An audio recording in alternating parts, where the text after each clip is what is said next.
Novel حیا از قلم فاخرہ Waheed, episode 6۔ آسمان پر ابھی سیاہی پھیلی تھی۔ فجر کی اذان ہوئے چند منٹ گزرے تھے۔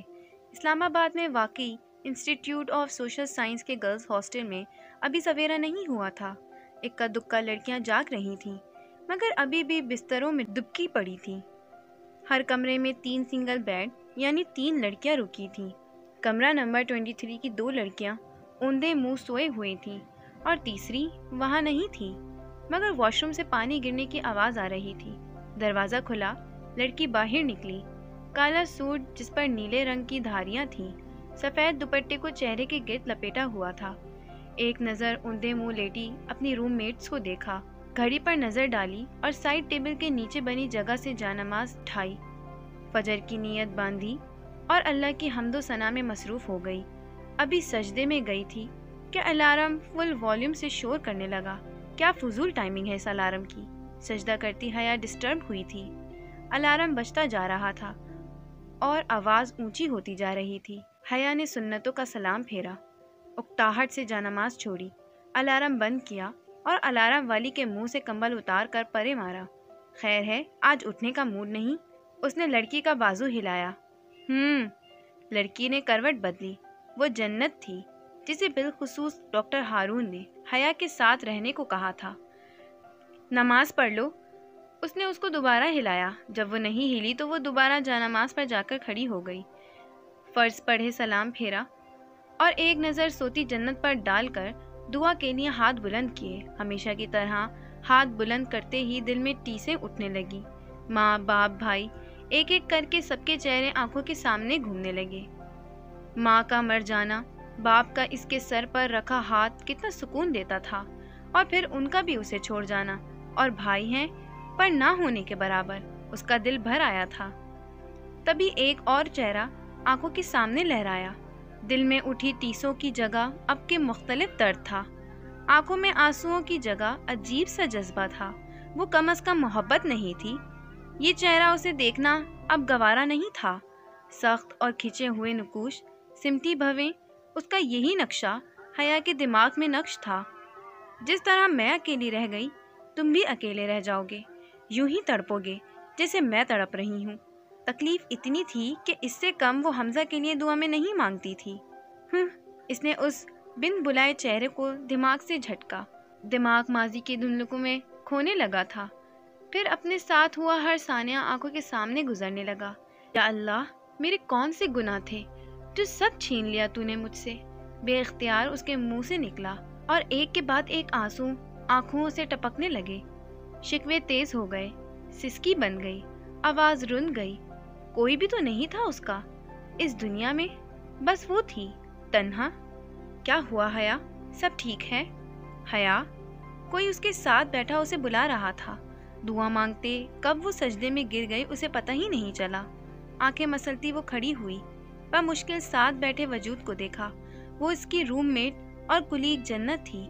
وہ سوئی ہوئی تھی جب کسی کے رونے کی آواز پر وہ ہڑبڑا کر اٹھی۔ حیا سجدے میں گری، بلند آواز سے رو رہی تھی۔ کیا ہوا؟ تم ٹھیک ہو؟ وہ متفکر سی اسے پوچھ رہی تھی۔ جنت، لوگ کیوں چھوڑ کے چلے جاتے ہیں؟ ماں، بابا سب مجھے چھوڑ گئے، کسی نے نہیں سوچا میں اکیلی کیسے رہوں گی۔ جنت سانس ٹوٹا، دوبارہ نام دہرایا۔ جنت، مجھ سے نہیں ہوتا اب، تھک گئی ہوں میں۔ اس نے دوبارہ رونا شروع کر دیا تھا، شاید کندھا میسر آ گیا تھا۔ تبھی کوئی نہیں ہے جس سے جا کر دل کی بات کروں، میں کیسا محسوس کرتی ہوں کوئی بھی نہیں ہے جس کو بتاؤں، جس کے گلے لگ کر اپنی قسمت کو رو سکوں۔ رو رو کر ہچکی بن گئی۔ جنت اسے اپنے دائیں بازو میں سمیٹے فکر مندی سے دیکھ رہی تھی، دوسرا ہاتھ حیا کے بال سہلا رہا تھا۔ سب ٹھیک ہو جائے گا، وہ بس اتنا کہہ سکی۔ کیسے، یہ وہ بھی نہیں جانتی تھی۔ وہ روتی رہی یہاں تک کہ آنسو خود رک گئے۔ جنت نے اسے خود سے الگ کیا اور پانی لینے سائڈ ٹیبل کی طرف بڑھی۔ حیا نڈھال سی فرش پر ڈہ گئی۔ حیا، تم وہ دیکھ رہی ہو جو نہیں ہے، وہ بھی تو دیکھو جو تمہارے پاس ہے۔ پانی کا گلاس حیا کے ہاتھ سے واپس لیتے جنت نے زور دیتے ہوئے کہا، کیا ہے میرے پاس؟ اس نے حیرت سے سوجی ہوئی آنکھیں پھیلائیں۔ جنت ایک لمحے کو رکی۔ تمہاری شادی، تمہارا ہسبینڈ؟